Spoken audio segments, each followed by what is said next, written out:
We're all staring at a giant leaderboard with social media where we can see how other people are progressing, their success, where we keep on comparing ourselves to each other, asking, is this person being faster? Is this person working harder? Is this person being more successful? This creates toxic productivity when we overwork ourselves just trying to climb those ladders as quickly as possible. We feel like if we manage to be successful, then we'll be happy. Because of that, we try to build systems, we try to stick to routines, and we try to go through very long lists of tasks, often ignoring our mental health in the process.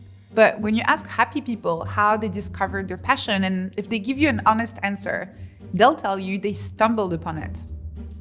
What we can learn from that is that finding your purpose in life is not really about seeking it, obsessing over it, or applying a plan, but instead it's about following your curiosity, experimenting, exploring, trying new things, and trusting that you will figure out what is the thing that makes you excited to wake up in the morning. I'm Anne-Laure Le Cunff. I'm a neuroscientist and the author of Tiny Experiments: How to Live Freely in a Goal-Obsessed World.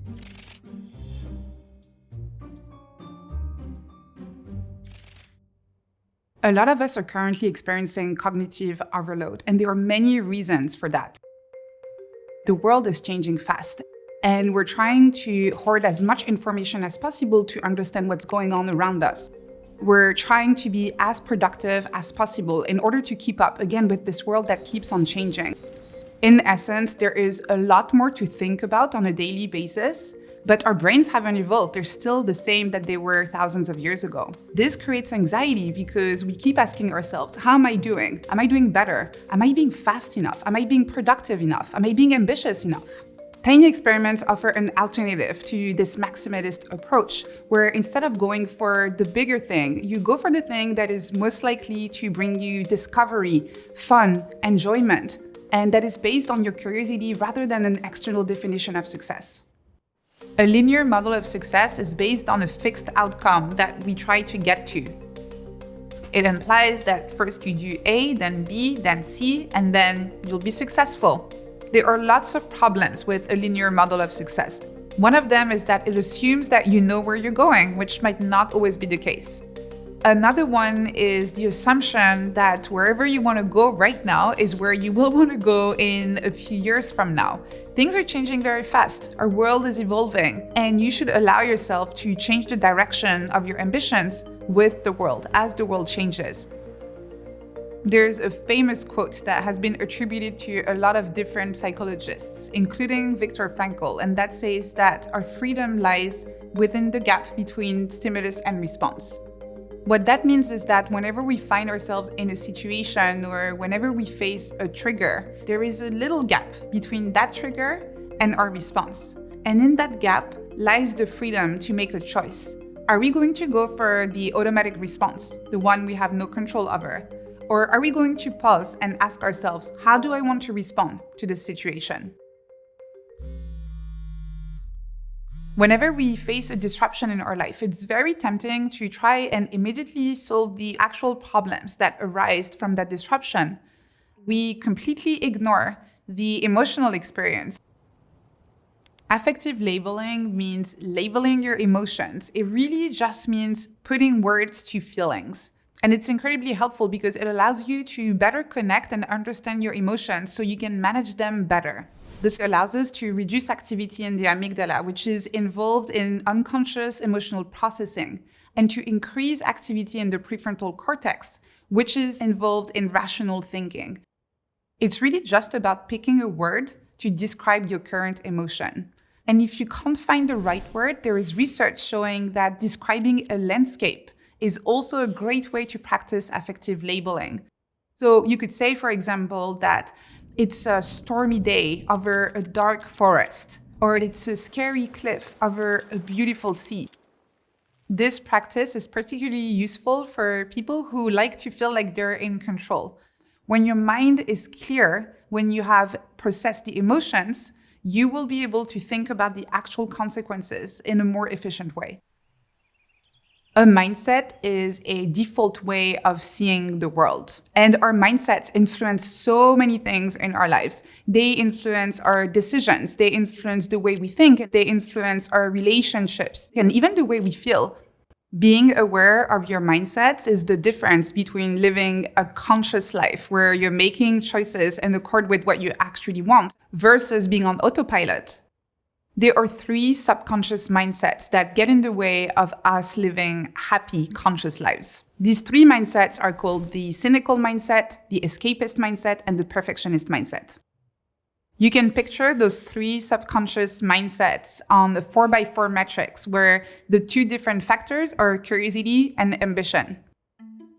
The cynical mindset is when we have lost all curiosity and ambition in life, and we're actually sometimes even making fun of earnest people who still have this high level of curiosity and ambition. So things that we might be doing instead is doom scrolling, sitting on the sofa, going through negative news, and then maybe even spending a lot of time and energy discussing and debating those negative news with other people.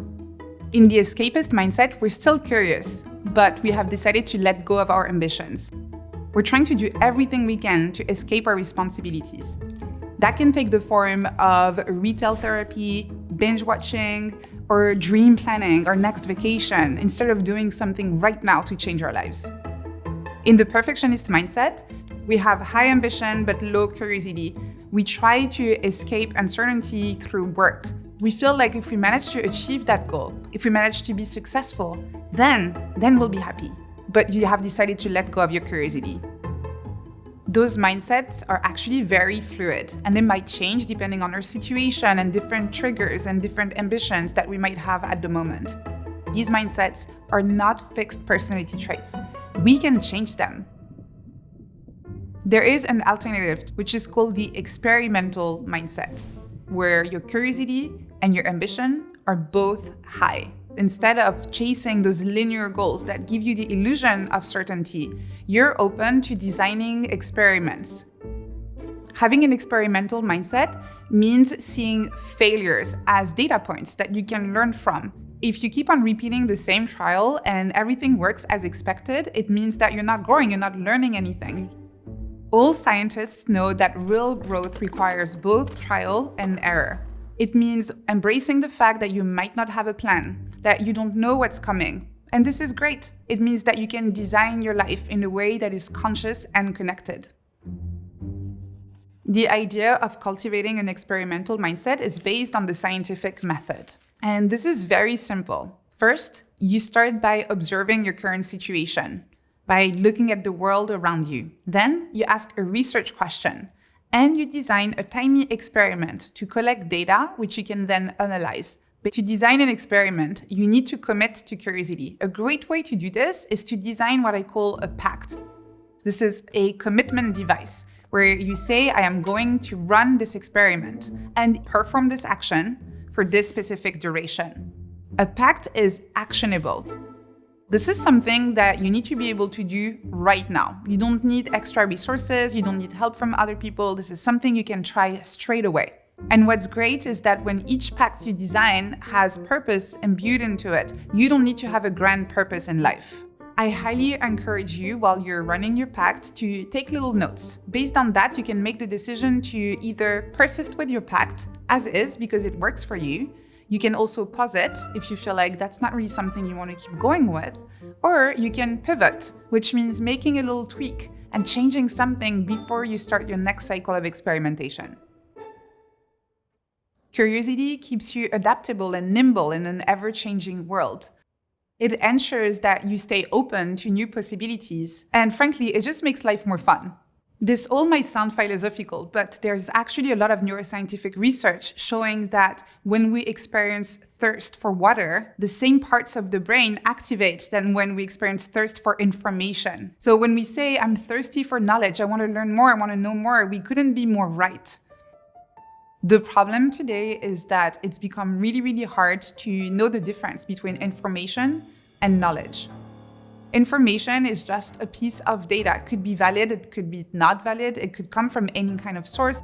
And by consuming all of this information, we might actually not take action to go in the real world and collect our own data, our own knowledge that would be much more helpful in order to make our own decisions. Like sticking to the safe path, the more obvious one, where we feel like we understand all of the parameters. Or sometimes that could even look like doing nothing because we're too afraid to do something dangerous.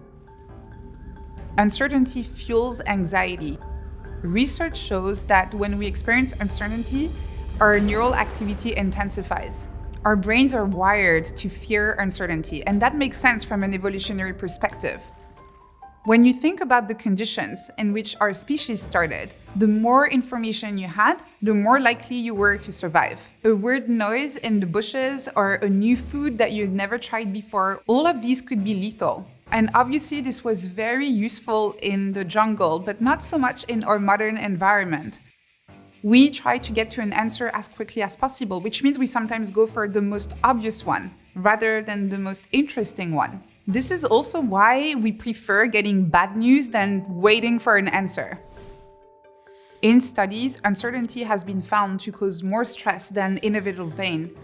When we know we're going to experience pain, we can mentally prepare for it. Whereas when we're facing uncertainty, the doubt of not knowing what kind of pain, what level of pain is actually more stressful than knowing exactly what's going to happen. When there is no uncertainty, when we know exactly what we're doing, that means we're not growing anymore. So we should actually seek uncertainty. This is how we can evolve. It's only through errors that you can adjust your path, that you can try new approaches, and that you can discover that some of your assumptions were wrong. A cognitive script is an internalized behavioral pattern that tells us how we're supposed, or at least how we think we're supposed to act in certain situations. For routine, everyday decisions, cognitive scripts are actually very practical and useful. The problem with cognitive scripts is when we use them to make more important decisions in our lives, in our careers, in our relationships. Instead of asking ourselves, is that really what I want to do? We let our choices being driven by those stories that we have internalized. We feel like the narrative needs to make sense. One of these scripts is the sequel script. That's the script where we feel like we've always behaved in a certain way, so we're going to keep on behaving in the same way. It's quite obvious why it limits the possibilities that we might explore in life. So that might mean dating the exact same type of person, or choosing the next person in response to whoever we were dating before. And they might look like the complete opposite, but the truth is we still picked this person based on a sense of continuity with whatever the previous experience was before. Another cognitive script that rules our life is the crowd pleaser script, where we make decisions based on whatever is going to please people around us the most. And what you don't realize is that you're not making decisions based on what you want and what would make you happy, but based on what will make others around you happy. Finally, there's the epic script. And this one is very insidious because it's actually celebrated in our society. It's the script that says that whatever you do, it needs to be big. It needs to be very ambitious. It needs to be impactful. Anything less than that is failure. It has created a form of stigma around having a small, simple life. Because if you don't have those external signs of success, if you're not following your grand passion, then are you really living a meaningful life? Our modern, hyper-connected online world has made the epic script, unfortunately, very, very popular with people. We have become overly obsessed with finding our purpose. Mentions in books of the phrase, "find your purpose," have surged 700% in the past 2 decades only. The problem with this is that if we fail at this particular project, this particular goal, we feel like we have failed at life entirely. And the other problem with putting all of our eggs in the same basket is that then sometimes the basket just becomes too heavy and we drop it all together. In a way, we have all agreed to tie our self-worth to our productivity. When we want to exercise, we decide that we have to go to the gym every single day. If we want to start writing, we decide that we're going to start writing a book. This very often leads to overwhelm and burnout, and sometimes just completely abandoning our projects because they're just too big. Whenever we find ourselves procrastinating, We just try to ignore it. We push through using our willpower, and we feel self-blame and self-judgment. Because of the efficiency worship that we have developed in our industrial age, we are now seeing procrastination as a character flaw rather than what it is, a signal that is worth listening to. There's a very simple tool that you can use whenever you experience procrastination. It's called the triple check. And it's about asking yourself, why am I procrastinating? Is it coming from the head, from the heart, or from the hand? If it's coming from the head, it means that at a rational level, you're not fully convinced that you should be working on that task in the first place. If it's coming from the heart, it means that at an emotional level, you don't think this is going to be quite fun or enjoyable to work on. And if it's coming from the hand, that means that even though at a rational level, you feel like, I should be working on this. At an emotional level, you feel like, that looks like fun. At a practical level, you feel like you're not equipped with the right tools or you don't have the right resources in order to get the job done. Sometimes you'll go through the triple check, head, heart, hand, and everything feels in alignment and still you're procrastinating. In this case, it might be worth looking outside of yourself for systemic barriers. And that means having honest, sometimes difficult conversations with other stakeholders, redesigning your environment if it is not conducive to you being focused and productive, or sometimes completely removing yourself from that work environment and doing something else because you might not be able to change that situation every time. Let me give you an example. I designed an experiment where I wanted to explore whether I wanted to become a YouTuber. This was something I had noticed a lot of friends around me doing, and they seemed to have a lot of fun. That piqued my curiosity enough that I wanted to give it a try. So I designed a pact, and as said, I'm going to publish a video every week until the end of the year. Very simple pact, which I completed. At the end of my pact, I looked at the data. External data, pretty good. Looking at the traditional metrics of success of a YouTube channel, I got to a good number of subscribers, a lot of positive comments, people seem to like the videos, but internal data. I actually did not enjoy producing these videos. Every week when I had to sit down in front of the camera, I was dreading it. I love having face-to-face conversations with people and seeing their reactions in real time. But just looking at a camera with no feedback whatsoever was very uncomfortable for me. As a result, every week I was procrastinating for so long. Every time I had to film a video, I felt deeply anxious and I was not even able to work on anything else on those days where I was supposed to film.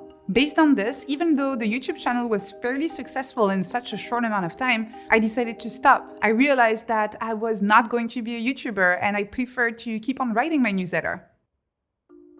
By not focusing on the outcome and instead designing a tiny experiment, what you can do is letting go of any definition of success, letting go of that binary result that you're looking for, and instead focusing on a research question, a hypothesis that you might have, something that makes you feel curious and that you want to explore.